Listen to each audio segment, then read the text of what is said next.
সুপ্রিয় দর্শক, স্বাগত জানাচ্ছি চ্যানেল 24 এর বিশেষ আয়োজন মিট দ্য এক্সপার্ট উইথ ঢালাই স্পেশাল সিমেন্টে।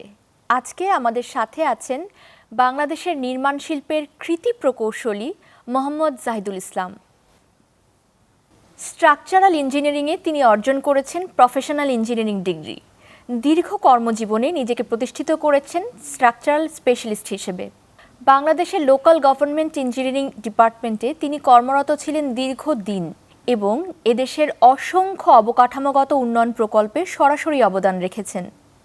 বর্তমানে তিনি সিইও অ্যান্ড চিফ কনসালট্যান্ট হিসেবে কর্মরত আছেন জাহিদুল অ্যাসোসিয়েট কনসালট্যান্ট ইনফিনিট লিমিটেডে।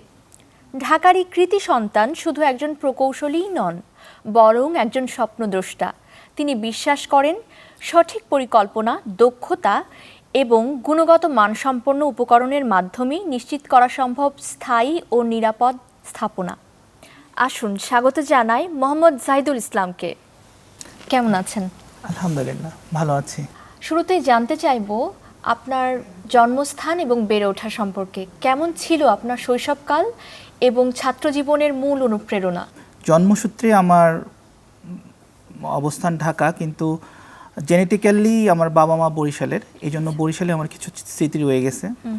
বাবা এবং মা দুজনেই চাকরিজীবী ছিলেন, তো আমাকে একা একাই বেশি সময় কাটাতে হয়েছে। কিন্তু আমার মার এবং বাবার একটা স্বপ্ন ছিল যে তাদের ছেলে একদিন বড় প্রকৌশলী হবে। ইনোভেশন অ্যান্ড এক্সেপশন, এইটা আমার ভিতরে আমি লালন করেছি। তা আমার কাছে মনে হতো যে আমি ব্যতিক্রমী কিছু একটা করব, যেটা অন্য 10 জন যেটা করে, তো সেইটা থেকে একটু ব্যতিক্রমী।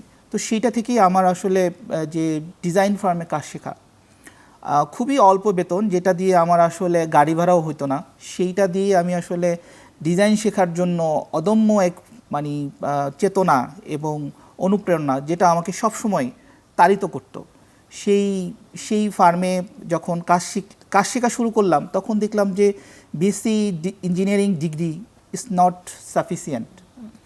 তারপরে আমার কাছে মনে হলো যে আমার অভিজ্ঞতা যেহেতু আস্তে আস্তে বাড়তেছে, সাথে সাথে আমাকে আরও একটু উচ্চতর ডিগ্রি যদি নেই, তখন দেখা যাবে যে এই কাজটা আরও বেশি অথেন্টিক এবং ভেরি মাচ অর্গানাইজড হবে। তখন আমার এমএসসি করা, তো এমএসসিও স্ট্রাকচারের উপরে বইয়ের থেকেই সম্পন্ন করেছি।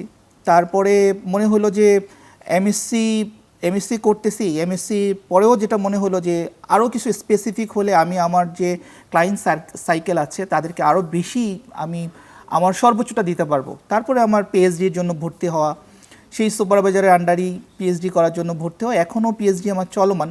শুধু প্রকৌশলী হলেই হবে না, সাথে সাথে একটা লিডিং একটা ক্যাপাসিটি থাকতে হবে। তো দ্যাটস ইন্সপিরেশন থেকে আমার আবার ঢাকা ইউনিভার্সিটি থেকে এমবিএ করা। এলজিইডিতে তো দীর্ঘদিন আপনি কর্মরত ছিলেন, তো এই দীর্ঘ কর্মজীবনে আপনার সবচেয়ে বড় শিক্ষা বা অভিজ্ঞতা কি ছিল? অভিজ্ঞতা, শিক্ষা সেটা হতেছে যে, যেমন আমি প্রথমে বিল্ডিংয়ে কাজ করেছি, তারপর হঠাৎ করে আমার সামনে আসলো একটা ব্রিজ। তো কীরকম ব্রিজ সেটা বলা হলো যে আমার আগে আমার এক কলিগ ডিজাইন করেছে, ভেরি গুড। তো সে যখন ডিজাইন করেছে, তো এখন যখন ইমপ্লিমেন্টেশন স্টেজে যাচ্ছে, তখন কন্ট্রাক্টর বলতেছে যে স্যার, এই ব্রিজের তো ফ্রি বোর্ড নাই, তো এখান থেকে যদি এটাকে ঠিক না করা হয়, তাহলে এইটার নিচ দিয়ে কোনো ভেসেল যেতে পারবে না। আমাকে পিডি মহোদয় আমাকে বললো যে এইটাকে কীভাবে সলভ করা যায়। তো তখন আমি তো বিল্ডিংয়ে ডিজাইন করতাম, তো তখন ব্রিজের ডিজাইন আমি বললাম যে স্যার, আমি তো ব্রিজের ডিজাইন করতে পারি না। বলে, যাই তুমি পারবা, তোমার প্রতি আমার বিশ্বাস। সবারই কেন যেন আমার প্রতি বিশ্বাস, তো আমি জানি না কি থেকে আসে এই বিশ্বাস। তো তারপরে কি হলো, আমি সেই ইন্টারনেট থেকে ব্রিজের যেই জিনিসগুলো আছে এবং আমার যে বইগুলো আছে সেগুলো ঘাটাঘাটি করে ব্রিজের যে আউটকামগুলো দেখলাম, যে কোনটা করলে কি সুবিধা অসুবিধা হয়।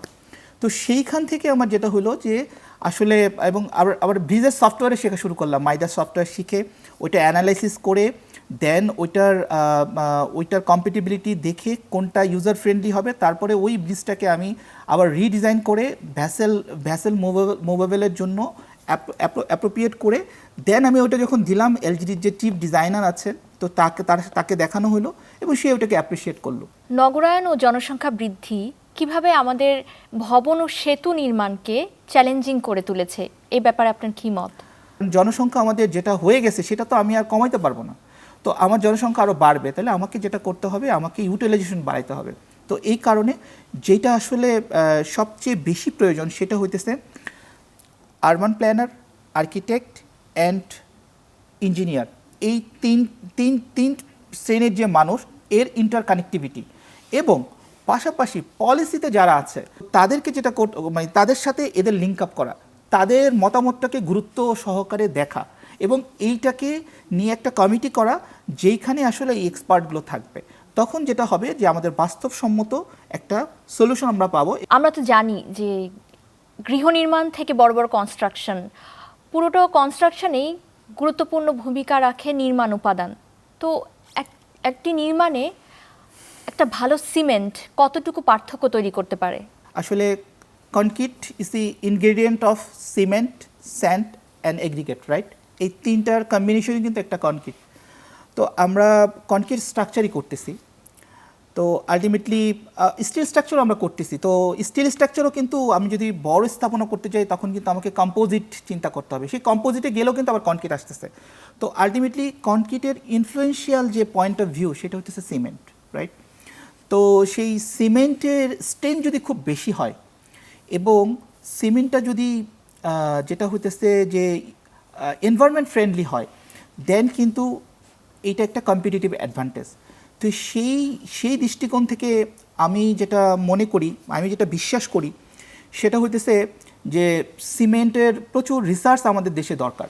হ্যাঁ, অলরেডি কিছু কোম্পানি অন্য যে আমাদের একাডেমিক যে ইনস্টিটিউশন আছে, বুয়েট, কুয়েট, হ্যাঁ, তারপরে এসবিআরই, তো এদের সাথে কিছু কোলাবোরেশন করতেছে। আমরা জানি সিমেন্ট কংক্রিটের মূল উপাদান, যেমনটা আপনি বললেন, এবং আমাদের লাইফে প্রতিনিয়ত নির্মাণে যে প্র্যাকটিক্যাল সমস্যাগুলো আপনি মোকাবিলা করেন, সে সমস্ত ক্ষেত্রে র্যাপিড হার্ডেনিং সিমেন্ট কিভাবে আপনাকে সহায়তা করতে পারে বা কেমন ভূমিকা রাখবে? র্যাপিড হার্ডেনিং সিমেন্টে আপনার এটা অ্যাক্ট করে এরকম যে সে পিসিসি সিমেন্টের মতো অ্যাক্ট করে, সেম টু সিমেন্ট, কিন্তু সে ফ্লেভারটা দিবে আবার ওপিসি সিমেন্ট। তো ওপিসি সিমেন্ট তার ক্লিংকার অনেক বেশি থাকে, কিন্তু যদি ওপিসি সিমেন্ট ব্যবহার করা হয় অনেক জায়গায় দেখা যায় যে আপনার এখানে আমাদের টেম্পারেচার একটা এফেক্ট থাকে। তো কিন্তু যখন আমি র্যাপিড হার্ডেনিং সিমেন্ট দিচ্ছি, তো যেহেতু এটা mix component of OPC and PCC, তখন আমার ওই যে হিটের যে প্রবলেমটা, আমার যে মাইক্রো ক্র্যাক আসার সম্ভাবনাটা সেটাও কমে যায়। আবার আমি দ্রুত স্ট্রেংথ গেইন করার কারণে, সিমেন্টটা দ্রুত স্ট্রেংথ গেইন করার কারণে যেটা হয় যে এটা তার যে ডিজায়ারেবল যে স্ট্রেংথ, হ্যাঁ, সেই স্ট্রেংথটা যাওয়া সহজ হয়।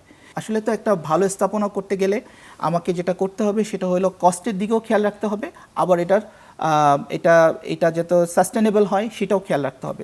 তো র্যাপিড হার্ডেনিং সিমেন্টে যখন আমরা কাজ করি তখন যেটা হয় যে আমাদের কস্ট এফেক্টিভ হয়। কীভাবে কস্ট এফেক্টিভ হয়? যে আমাদের শাটারিং কস্টটা কমে যায়, যেটা আমাদের 28 দিনে যেটা খোলা লাগতো সেটা আমরা 14 দিনে খুলতে পারি, রাইট? তো তখন দেখা যাচ্ছে যে আমি যে বিল্ডিংটা করতে অলমোস্ট 1 বছর লাগতো সেটা আমি 6 মাসে করতে পারতেছি।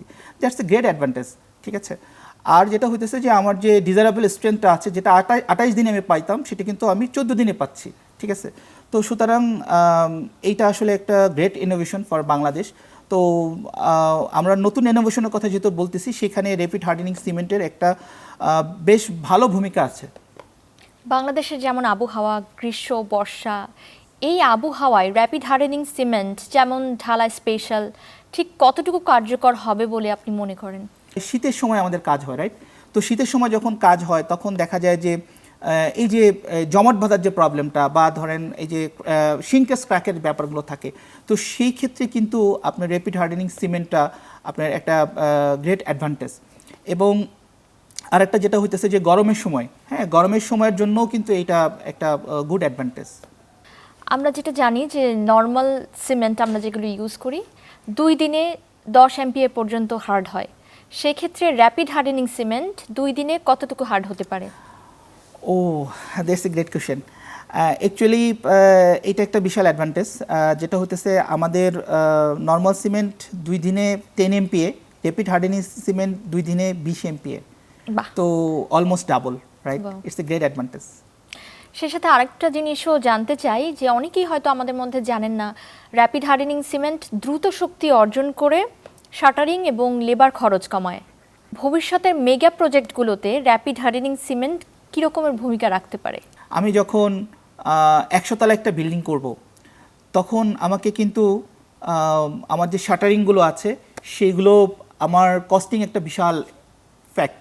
আমি বড় বড় যখন শেয়ার ওয়াল করব, বড় বড় যখন কলাম করব, বড় বড় স্প্যান থাকবে, তখন আমার যে ডি শাটারিংটা এটা একটা অগ্রণী ভূমিকা রাখে। এবং র্যাপিড হার্ডেনিং সিমেন্টের যেহেতু দুইটা গুণগুণই খুব ভালো, একটা হইতেছে যে সে আর্লি স্ট্রেংথটাকে গেইন করতেছে এবং তার যে লং টার্ম স্ট্রেংথ, আমি এখানে একটু বলে রাখি, যেহেতু সে অফিসের মতো বিহেভ করতেছে, তার কিন্তু লং টার্ম স্ট্রেংথ 5 বছর পর্যন্ত কিন্তু সে আমাদেরকে স্ট্রেংথ এনহ্যান্স করে দিয়ে যাবে, যেটা আমাদের টার্গেট স্ট্রেংথ তার থেকেও বেশি আসবে।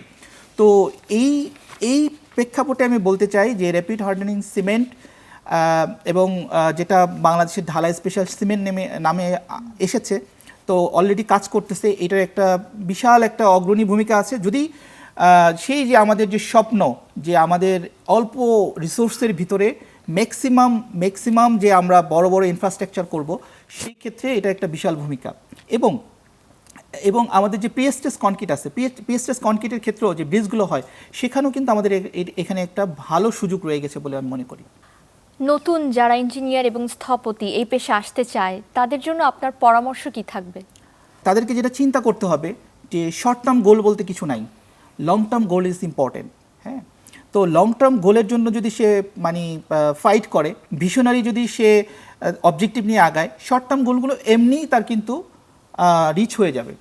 তো আমার যেটা সাজেশন সেটা হইতেছে যে তাদেরকে প্রচুর রিসার্চ ওরিয়েন্টেড জিনিসে তাদেরকে ইনভলভ হওয়া এবং নতুন নতুন যে টেকনোলজিগুলো হচ্ছে পৃথিবীতে যে নতুন নতুন টেকনোলজি হচ্ছে, যেমন আমরা র্যাপিড হার্ডেনিং সিমেন্টের কথা বললাম, এই ধরনের আরও যত রকম নতুন জিনিস হচ্ছে, এইগুলোর সাথে এসপিসি কনক্রিট কীভাবে আমি 20,000 পিএসের কনক্রিটকে করব, আমাদের দেশে কিভাবে করব।